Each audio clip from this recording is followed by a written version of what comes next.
they have a basket of goods, and the basket of goods changes, and they use the basket of goods to gauge inflation. And the basket of goods changes as their needs change, right? If they want to show high inflation, then they'll change the basket of goods. But if you ask Chrystia Freeland or Justin Trudeau or Rishi Sunak, right? He was saying that England is from 11% inflation down to 4% using their chosen basket of goods. But if you go back to the 1980s and use the same basket of goods that was used in the 1980s, then you would have the inflation at 12%. We're going to come back to financial news in a minute, but I just thought it was interesting that inflation is that high if you use the same basket of goods. Like, why isn't that standardized? It should be standardized. There are things that maybe should change, and the way we gauge what we're doing should change and be modernized and whatever. But I think that if you are trying to gauge something like inflation, changing the things that you're measuring and saying they're analogous, they're the same, they're mostly the same, is not a good way to actually measure the thing that you're trying to measure, which is how much goods are increasing in price, right? Because it's interesting. Also, the food professor, and I jumped ahead. So the food professor is going to talk about shrinkflation and how that's not measured at all. So I jumped ahead. First, we have to talk about other grab bag of governance, because we're starting there today.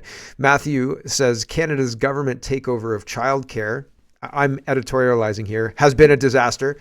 118,000 fewer children using child daycare nationwide in 2023 versus pre-COVID. Now, that's okay. I think that that's okay. If 118,000 fewer children, if those 118,000 children are just being raised by their parents, where are those kids? I'm interested, right? Do they just not need it? Why don't they need it? Who's raising them? I hope it's their parents, right? I hope it's their mom and dad or grandparents or something like that. Difficulty finding spaces is up in every province, in many cases, markedly so. So, okay, there are the kids there, probably, and they just can't find a spot. So other arrangements have to be made. So maybe a home daycare or something like that. But here is the table that this is being cited and the link to that. And that's not a good outcome, especially when they can't deliver the $10 a day daycare at the price they thought, and now it's driving a whole bunch of daycares out of business. Now, maybe that's good, a positive unintended consequence, right?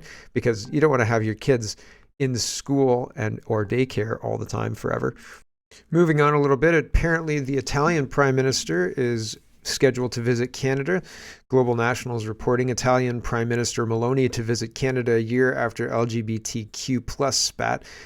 Yesterday, I heard, and I didn't tag this, remember Lampedusa being overrun by migrants? Yesterday, I heard 6,000 migrants were landing, 6,000 on like just homemade rafts type deal. And they were landing, and Italy declared some kind of state of emergency. So great time for Meloni to come and visit Canada, right? Is she just as bad as all the rest? It seems like it. Here's Melanie Jolie's world tour, and Rex Glacier says, "What WTF Canada? What would Canada do without your TikTok-worthy travel blog being paid for by taxpayers?" And Mel Jolie says, "A landmark of Brazilian culture, the Teatro de Paz. Thank you to Ursula Vidal PA for sharing this jewel with me and for sharing your work to foster local art and invigorate local media." Yeah, there's nothing else our foreign affairs minister could be doing. There's no, foreign interference in our elections or anything like that could deserve looking into or anything like that. No, she needs to be in Brazil checking out, theaters and things. That's what foreign ministers do. Right? I've got it wrong, of course. Real Albertan Patriot says this. Now, I'm showing you this. Polls, in my opinion, are meant to influence public activity, public influence, public opinion, okay? And sometimes they take the temperature, sometimes they don't. And I mean, sometimes you come out of an election and the polls were exactly bang on, right? The Bloc gets 30 seats, which is kind of where they were expected to get, and all of the predictions were exactly bang on. So make of that what you will. I still think that it is an influential thing. And I'm showing this to you to set up the next tab that I'm going to show you. The next tab is an Ontario-wide tab. And this tab talks about Canada-wide and talks about conservative seats. They've got a super majority. This is a bigger majority, I think, than Justin Trudeau had. Or did he have 235? No, I think that he had just like 208 or something like that. I'll have to look it up. I'm going to look it up right now. Hold on a second. 184. 180. It was 184. It was a majority. It wasn't any kind of super majority. 184. I thought it was more than that. So 184, and right now Pierre Poilievre is looking at a huge increase to Justin Trudeau's big 2015 win. And so that in context, so Conservatives 223, Liberals 48, down 112 seats. That tells a story of a party that is not resonating with the voter base, okay? Bloc 39 seats plus 7. NDP 31 seats plus 6. I don't see how the NDP can improve their seat position while the Liberals are tanking so hard. And the Greens 2 seats. I don't know. Maybe. Elizabeth May, they'll still vote for Elizabeth May. Unbelievable. So that's the context where this is being reported. So that's news in and of itself, because I haven't seen the Liberals that low before. 48 seats is a low number of seats for the Liberals to be predicted to have. That is embarrassing. And I thought maybe 53 seats might trigger some people to start calling for a new leader, but not yet. Anyway, this is an Abacus poll, by the way. And I don't know the methodology. I don't know how many people, because often these polls are like 1,000 people. And here is the Ontario polling, and it's got the PC party down 6 at 35. The Ontario Liberal Party plus 8 at 32. Huh? Really? Like, it's a bloodbath. The Liberals have some of their GTA core, but not really. Like usually GTA is very, very red. And this is a very, very blue map, right? Like, honestly, this doesn't make 1 ounce of sense, right? NDP down 2 at 22%. Okay, but the NDP are strengthening on the Abacus one. Now, this is only 1,000 people online. So this is Palace data. So February 11th. Take it with a grain of salt. I think it's complete nonsense. I think it's absolute 100% nonsense. No way the Liberal Party is that strong right now. I don't like Doug Ford, and despite that, I still think he's probably in the 40s somewhere. So anyways, regardless of all of that, we've got to talk about Larry Brock and what he's bringing up. Trudeau government has missed a deadline to respond to the findings and recommendations of the Rouleau Commission. Rouleau made 56 recommendations and ordered the government to respond within 12 months, and they haven't. So here's a Globe and Mail article about that. I don't pay for the Globe and Mail anymore after I found them to be complete and utter fake news. So if you want to check that out, you can check that out. But it's interesting to me that people are noticing that these investigations have been a scam, were a scam the whole time. I don't think they were ever going to give over any data or information. They were just buying themselves 12 months to let people forget. And we are goldfish, and we forget. Here's Holly Doan. Let's talk about money. And Holly Doan is reporting Cabinet order grants finance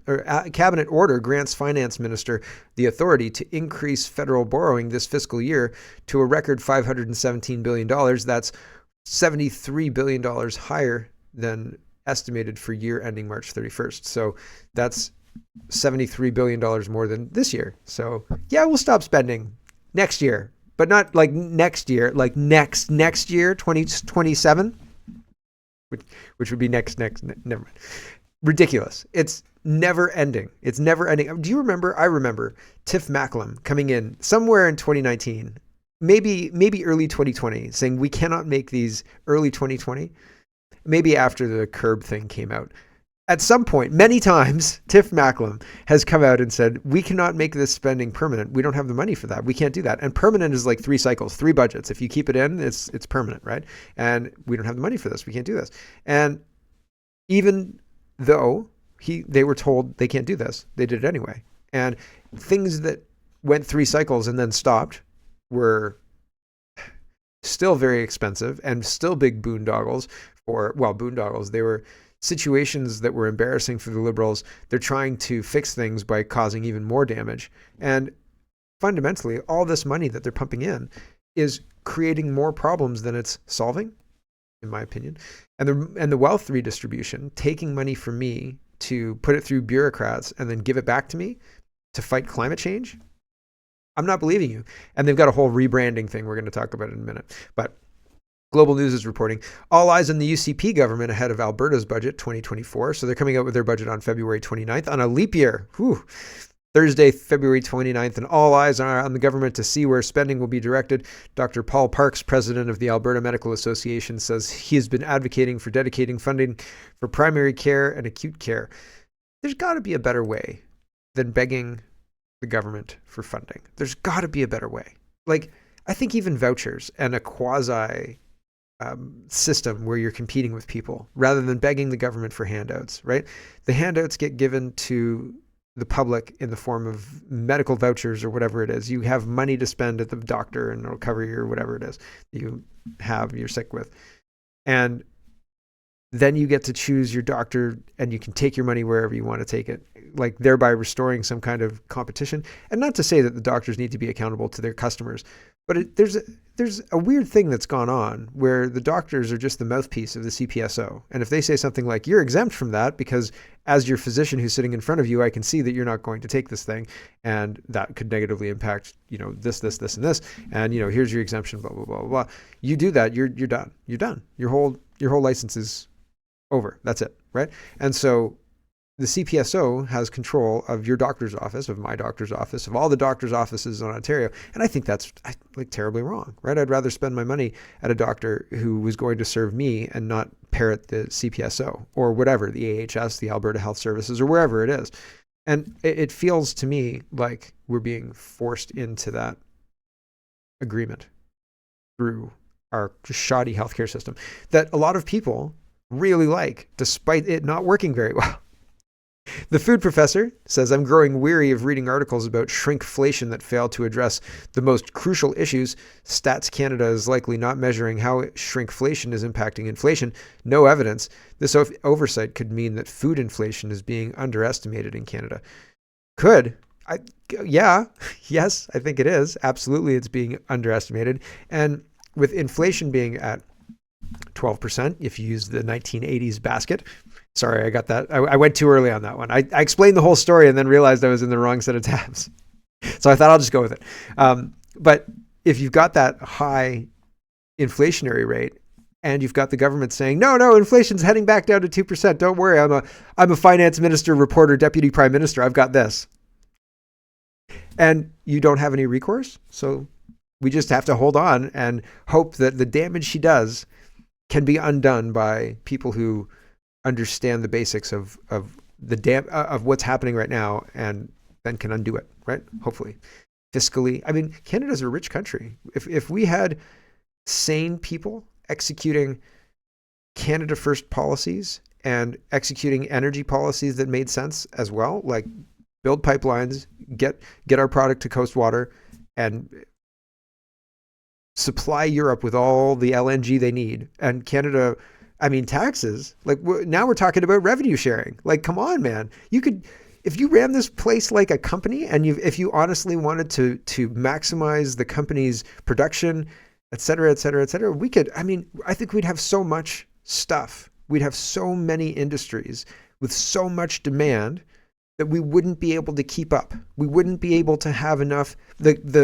We're hiring would never come out of the window because there's just oil, just Alberta, but then add softwood lumber and add LNG and add I know that's oil and gas, but add all of these things and open it up everywhere and say we're leaning into this because our energy is the best energy, et cetera, et cetera. We would have so much work. You wouldn't even be able to find people. And that's not great, but that's how rich we are. And we're not using a quarter of it. We're not using it to help our country. We're not using it to help our customers. The customers are calling and they're saying, we can see the gas facilities you've got. Would you like to sell to us? And Justin says, there's no business case. Get out of here. I mean, if we had a sane government, we'd have customers.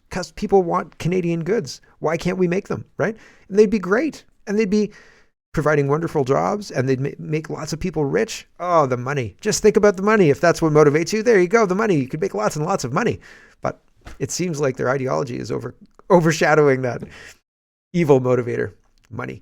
Tiffany is sharing the first video or first image that I've seen of SB Free, Sam Bankman-Fried, SBF, in jail. And I thought, man, he looks a little grimy, right? He looks a little maybe he's not going to shower. He also could probably hit the gym. He could probably Jeepers Creepers, right?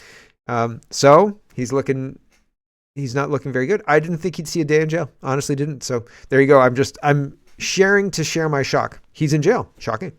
I'm shocked. Honestly, this time I'm shocked. Here is Michael Cooper right? Nailed it that time. Nailed it. Concerned Canadian says, how can we allow Trudeau's obstruction, missing emails and documents are such a Trudeau way of attempting to covertly cover up a scandal? We can't allow Trudeau and all complicit to get away with this. This has to be his Waterloo. I mean, I like the call out, but here is Michael Cooper talking about all of the obstruction and missing paperwork, etc. And he's right. Concerned Canadian here. It is a way to obstruct and cover up this scandal, right? If we don't have the paperwork, then there's no scandal. So if they just can't find it, well, that's a scandal about not being able to find paperwork. It's not a scandal about Arrive scam and the mistakes made by the government, right? So here we go. The Arrive scam app is just like the Prime Minister, not worth the cost and not worth the corruption. The Auditor General revealed that an app that didn't work cost taxpayers a staggering $60 million, including $20 million that went to a two-person company that did no work. Now the RCMP have launched a criminal investigation but are being obstructed by these Liberals who are hiding documents. Will the Prime Minister stop the obstruction and turn over the documents today? L'honorable ministre. Merci, Madame la Présidente. Cette question. Thank you, Madam Speaker. There have already been a number of answers given to that question this week and even today. The answer is still the same. The Auditor General deserves our acknowledgement. She's done a lot of work, and it's very important, and the report on Monday was troubling. The good news is that a lot of the recommendations she made have already been implemented and have been for some time now, but the work is ongoing because it's very important to ensure that the public service is doing its work properly, even in times of crisis. Honourable Member for St. Albert, Edmonton. Madam Speaker, 60 million taxpayers' dollars wasted, fraud, forgery, and corruption. That is Arrive scam, and these Liberals have tried to cover up this scandal every step of the way. They obstructed parliamentary committees, they attempted to obstruct an investigation by the Auditor General, and now they're obstructing an RCMP criminal investigation. When will these Liberals stop the obstruction and turn over the documents to the RCMP? The Honourable Minister. Merci, Madame la Présidente. Comme je l'ai dit. Thank you, Madam Speaker. As I already said in English, so they keep rehashing the same thing. Oh, we're working on it. We've taken the recommendations and we're implementing them and blah blah blah blah blah. No particulars. And honestly, it is insulting. I think it's insulting to have so many scandals with this Liberal government and have no real mechanism to pull the plug on it, right? And the courts, I don't think, would side with the Canadian public at this point in time. The RCMP wouldn't side with the Canadian public at this point in time. I think that there are a lot of people who feel allegiance to Justin Trudeau and the Liberals, and it doesn't really matter what they do until this government falls, right? And everybody will just go along with it and say, this is what we were told to do. This is what the government was saying. You know, these are the priorities. You know, we have to work against white supremacy and the rest of all that nonsense, right? LGBT, whatever is prioritized. Recruiting in the military is, you have to prioritize non-citizens for recruiting. That's happening in the US as well. And they're doing it on purpose. And it's not going well. People are rejecting it, but it doesn't matter. They're still moving forward with their plans. And that's what I mean. There's no real way to derail any of this, like from a citizen's point of view, right? And if you did get, I feel like the other part of this is, say you did get, say you were very persuasive and you got hundreds of people to follow you, or you had a grassroots movement and in a city you got thousands of people to follow you, enough that you were a serious threat. At that point in time, they're going to say that you are leading an insurrection or you're leading some kind of covert operation, terrorism, underground, blah, blah, blah, blah, blah. And then they'll misrepresent and take legal action against you and tie you up that way. We're seeing that even against Donald Trump right now. So it is a bit of a quagmire, because while you want to engage with doing something about all of this, again, I feel like we're on a train. The train is on tracks. There are people shoveling coal into the coal box to make sure the train doesn't stop. And we're talking about derailing it, or, you know what I mean? Like we're not that we're not having a serious conversation. We're not in control of the train. We'd like to stop the train. We know that the destination's not good for us, but we're sitting on the meal car and they've just brought out a very nice roast, and we're gonna have a talk about how problematic this train is. You see what I'm saying? Like we understand what's happening is bad, but we feel powerless, and also there's this lovely roast here, right? Like, so people are motivated to just sit and eat the roast and not actually engage with doing what's necessary to take the next steps. And if you go and try and take control of the train, somebody's going to say these people shouldn't be in control of this train. And so you're going to have a conflict on your hands, right? If you say, yeah, we're going to stop this train because it's going places we don't want to go. And somebody says, just go eat your roast, man. And you say, no, we're going to come and stop this train. There are going to be police officers. They're going to appear. There's going to be somebody of authority, probably, right? Most of the time. In this version of the story, there's some kind of authority figure that's going to stop you, and you're going to be framed as the bad guy, right? Because you're trying to stop this train. Go eat your roast. Didn't you see it? They served it, and it's lovely, right? And so the public will see 5 ne'er-do-wells who didn't want to eat their roast and who went crazy on a train, right? But the reality of the situation is very different, in my opinion. Sorry, I'm getting a frog in my throat. Hold on. Carrying on. We've got Ottawa Citizen says, can job postings in Canada exclude white people? Short answer, yes. That's not really the short answer. The short answer is no. The short answer is no, that's really illegal, actually. Super duper really illegal. Here's Ian, and he says, short answer, no. And he cites the Ontario Human Rights Code. The first in Canada was enacted in 1962. They've been working on this a long, long time. And it says protected grounds. Okay, the code prohibits actions that discriminate against people based on a protected ground in a protected social arena. A social area. Protected grounds are age, ancestry, color, race, citizenship, ethnic origin, place of origin. And then it says protected social areas are employment, accommodation, contracts. So somebody who is engaging in the social area of employment, which they are, cannot discriminate against somebody based on their ethnic origin, which is what they're doing here by discriminating based on their skin color. So it's not legal. Ottawa Citizen is dumb. Just because they say it's legal doesn't mean it's legal. Period. We have to talk about foreign funding and foreign money. We'll talk about Haiti to start, and then we'll talk about Ukraine. Mary says, Trudeau has sent over $130 million into this corruption. Your money, not his own. Ready to put an end to this corruption yet?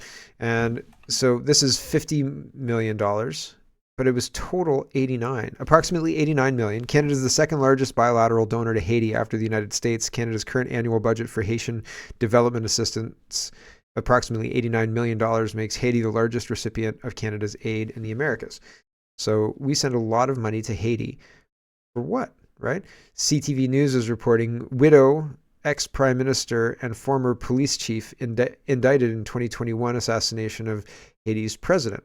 So the widow of the president, a judge in Haiti responsible for investigating the July 21 assassination of President Jovenel Moïse, indicted his widow, Martine Moïse, ex-prime minister Claude Joseph, and the former chief of Haiti's national police, Leon Charles, among others, in a report released Monday. Now, they could be using the law, they could be using lawcraft to tie up their political opponents. There's all sorts of concerning things because there's been 3 competing gangs, 3 competing factions, like major competing factions, trying to rule Haiti basically for the last years. It was right after COVID or even before COVID. I can't remember exactly, but it has been a long time that there's been conflict in Haiti. And I was worried that we were sending money to back the globalist choice, basically. And I said, we shouldn't be sending money. We shouldn't be sending anybody. We shouldn't be sending anything to do anything about this. They need to figure it out. And if they want to get rid of their globalist overlords, then we shouldn't do a darn thing about it, right? So I think that there was leadership changes that led to the 3 factions forming.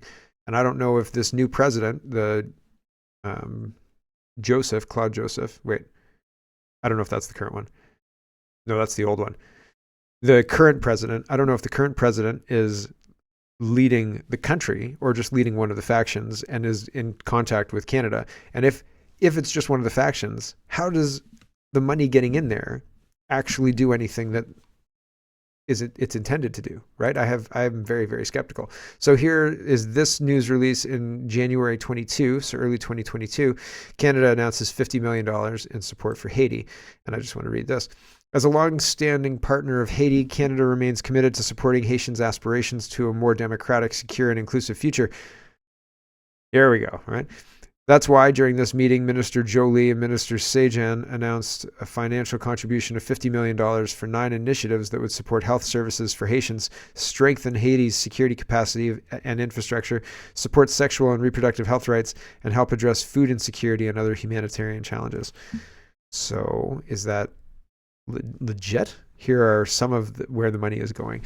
Haiti's Prime Minister Ariel Henry and John Victor Genis, Minister of Foreign Affairs and Religious Communities, along with foreign ministers of like-minded democracies and high-level officials from multilateral organizations, discussed ways that the international community can support Haitians in implementing sustainable solutions to tackle growing insecurity, strengthen political dialogue, and improve aid coordination. Projects supported through this investment include, but are not limited to, the following: $12.35 million to increase the capacity of the Haitian National Police through essential training and increased efficiency, while increasing the meaningful participation of women in policing. That's going to go well. $3 million to increase the number of female police officers in the Haiti National Police. I thought it was Haitian National Police. Contributing to improved security and peace in the country. $3 million to only support female. What if you identify as a female? What if I put on a wig and breasts? Can I be a Haitian police officer? Well, I identify as Haitian and female, so tick, tick. This is Canadian money after all.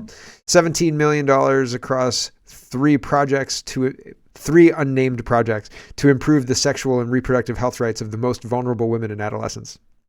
$12 million across 2 projects, unnamed, to address food insecurity and support humanitarian services through the World Food Program. They're probably feeding them bugs. So I just think we should stop sending money down to support one faction of a warring group of 3, right? Speaking of, we should stop supporting the Ukrainians as well.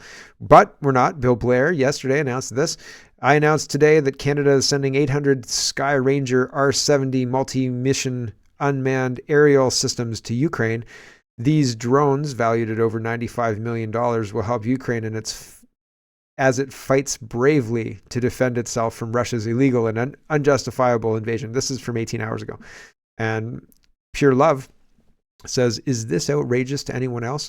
$95 million divided by 800 drones. That's $118,750 per drone. Excuse me, what?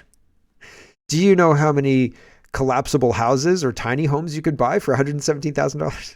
When I was a child, when I was 5 years old, my parents bought a house in Guelph. It was a 3-bedroom, basement unfinished, 1 bathroom, 1,200 square foot home with brand new construction, baby, right? You could smell the newness because of the paint we had to paint.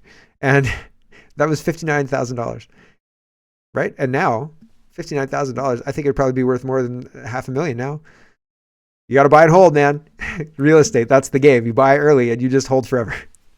I got $500,000. I'm too old, but I got $500,000. Crazy stuff. I don't know. I feel like the price of real estate is very expensive. And I'm pretty sure that each one of these drones doesn't cost $118,000. I'm pretty sure you can put together a drone for cheaper than that. Where are you getting them from? China? Holy smoke. Bill Blair says, this is the drone announcement. And Petrified COVID Parent says, $95 million, eh? Hey, unrelated question. Do Canadian military members still have to buy their own helmets because the government refused to fund them? Good question.